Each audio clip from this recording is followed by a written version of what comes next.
football, college football. I'm your host, Grayson Grunhafer, and today we're starting a really fun segment now the college football playoff has been released. So, of course, college football playoff, we got Georgia, Michigan, TCU, Ohio State. Those are your final four teams, your top four.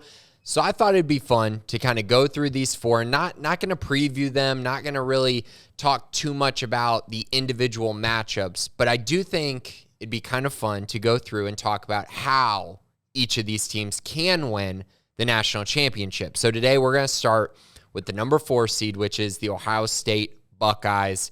Ohio State coming into this game with one loss, and their only loss was the loss that we had to see just a couple weeks ago against Michigan that really wasn't close at all.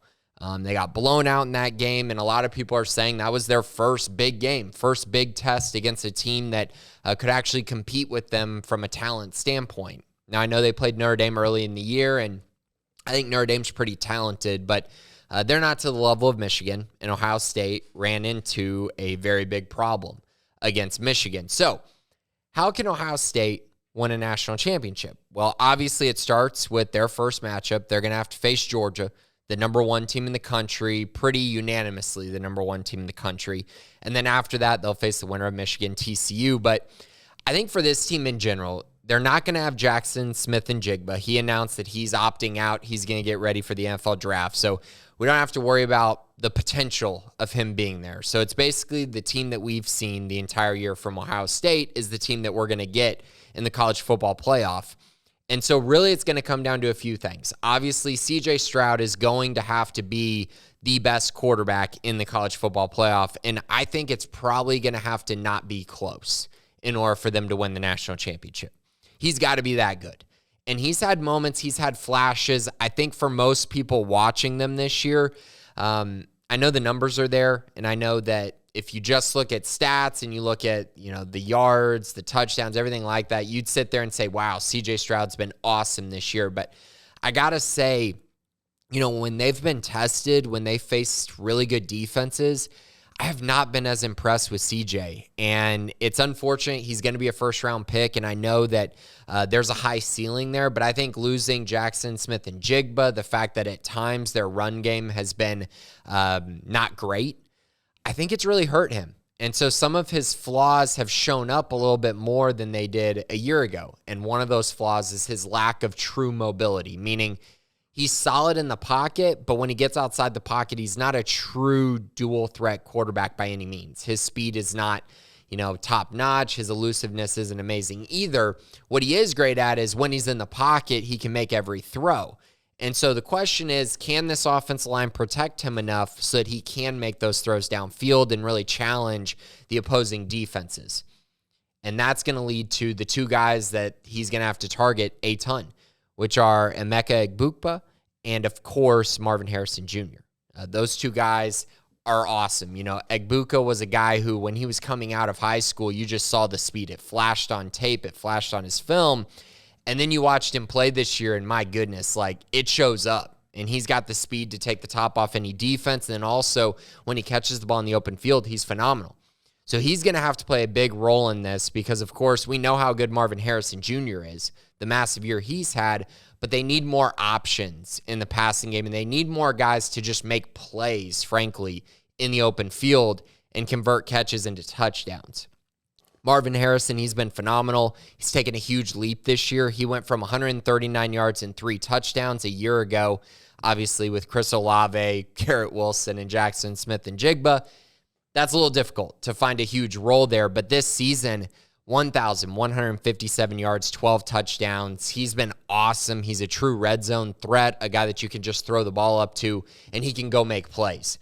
So you put these 2 guys out on the field, that should give CJ Stroud enough weapons to be able to potentially put on a very, very nice performance. I'm also curious if Travion Henderson comes back. He's been dealing with injuries for a lot of this year. I assume he'll be back to help anchor that run game.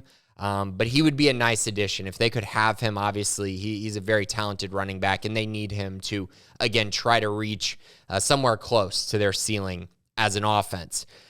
On the defensive side, we saw against Michigan this inability to take away the big play.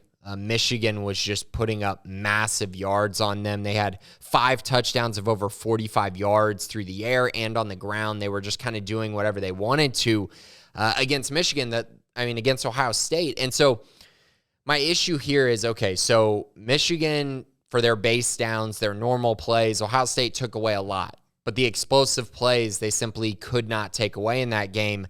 And now they're facing a Georgia team that kind of does a lot of similar things to Michigan. They're going to run the football. They're going to challenge them up front. They're going to take shots downfield. They're going to try to move the chains effectively. It's very similar. But if you're giving up explosive plays to Georgia, it's going to be a very similar result as against Michigan. You're going to lose by 24, 30 points because in general, Georgia is not a huge big play type team. They're the kind of team that's going to wear you down, grind you out, convert third downs, and score efficiently in the red zone. So if you give them free 45-yard touchdowns, you're going to have issues. So that needs to be corrected as well. And of course, if they beat Georgia and then they face TCU or Michigan in the championship game, that's a huge area of concern with this Ohio State defense that has been really good this year, but the explosive plays are very concerning for me. I think, looking at this defense as well, Jim Knowles came in and has done a great job, I think. I think the defense has shown a lot of improvement. They really have, and I think you can see it up front. You can see it with their scheme. You can see it with how aggressively they play. But again, they got to find a way to get rid of those explosive plays. And I expect Jim Knowles to come in with a great game plan, and he's going to have to. And so kind of my viewpoint on this is, does he and this defense learn from the mistakes they made against Michigan? Are they able to play Georgia and kind of look at it as kind of a rematch almost, as, hey, they look kind of like Michigan on film. They do a lot of similar things to Michigan. They want to run the football, establish the run first. Can we make them, one-dimensional? Can we take away some aspect of their offense that we couldn't take away against Michigan now that we've kind of seen that type of offense before? I don't know the answer to that. Obviously, we're just talking about if Ohio State's going to win it all, what they have to do. And for me, if they can get rid of those explosive plays and really force Stetson Bennett to beat them, which means taking away the run to some extent, I think they could have success and at least limit Georgia to something like, 24 points. And if they can do that, you got to feel good about your chances with CJ Stroud to score more than that. Even against a great Georgia defense, that gives you a chance in my eyes.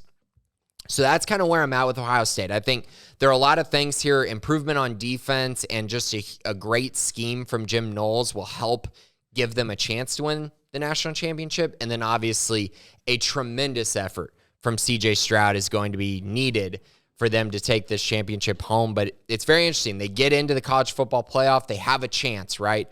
As a 4 seed, they have won it as a 4 seed before. Don't forget with Cardale Jones. And so I think this is one of those situations where if their quarterback can take over again, you might see another situation where Ohio State makes a deep run in the college football playoff and potentially takes home another national championship.